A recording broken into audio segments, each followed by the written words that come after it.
Been feeling stuck? I've got the solution for you.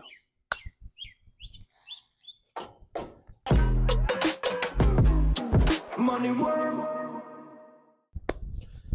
All right, well, if you guys have been following along, you'll know that I've been building this crusty Commando on quite a bit of a budget.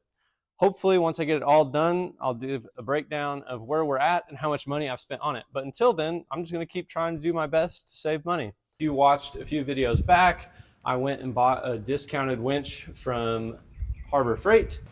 Woo! Look at that reveal. ZXR 9500, bad lands. That thing is going to be bad for what we're using it for.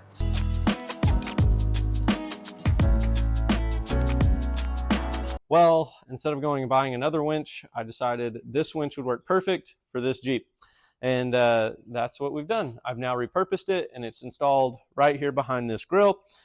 Now, when it came to designing how I wanted to install this winch, I thought I could put it out in front, build a whole custom bumper, but I really liked the look of this chrome bumper here, kind of have that stock feel. I've also seen a few of them where they've built a similar bull bar as this, and I thought this would be a nice piece to tie in. Go ahead and put the fair lead here, have the bull bar on the bull nose Commando, and then hide that winch behind the grill, make it nice and sleek. So without further ado, let's go ahead and jump into the process of what it took to get this winch behind this grill.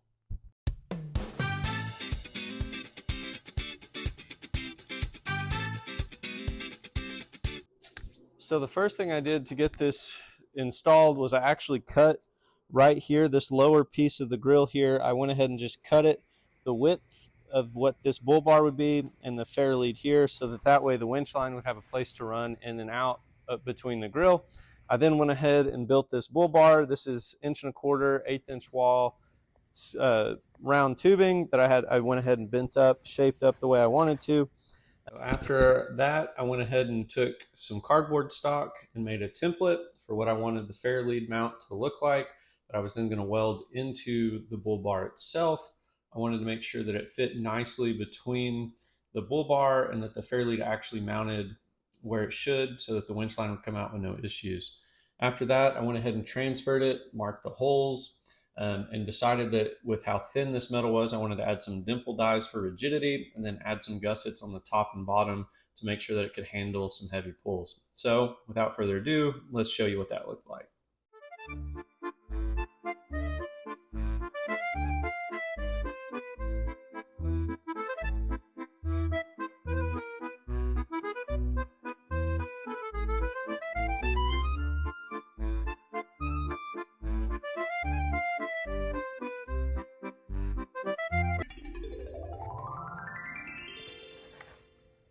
And then from there, I went ahead and made a template. I went ahead and cut out of 3/16 exactly what I needed to cover up between the frame rails, took all of those measurements, made that fit nice and neat, and then I went ahead and welded that into place.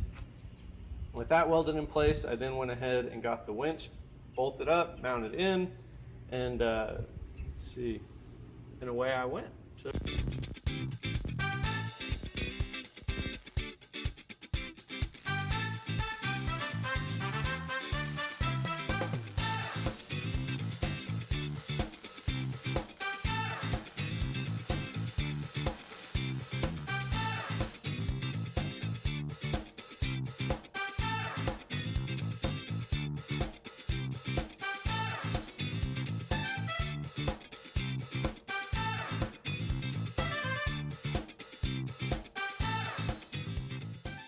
well, there it is, guys.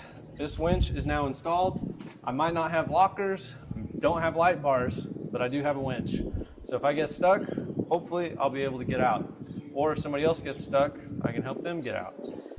Overall, I'm really happy with the way the front end of this is coming together, the way it's looking with the stock bumper, the fair lead, the bull bar, incorporating these dimple dies here in this steel so that I can run a soft shackle around this to use in a recovery point if needed. I think it looks really sleek this way. I think it's going to work super well. Hopefully it'll be a while before I have to actually try it out and see how well it works. But overall, I'm really happy with this. It's a big piece to check off the list and keep things moving forward so that I can get this out and on the trail for the first time. If you guys want to know something that I didn't comment on or didn't mention, please leave some comments below and I'll make sure to get back to you. Until then, like, subscribe. Hope you enjoyed, and thanks for watching.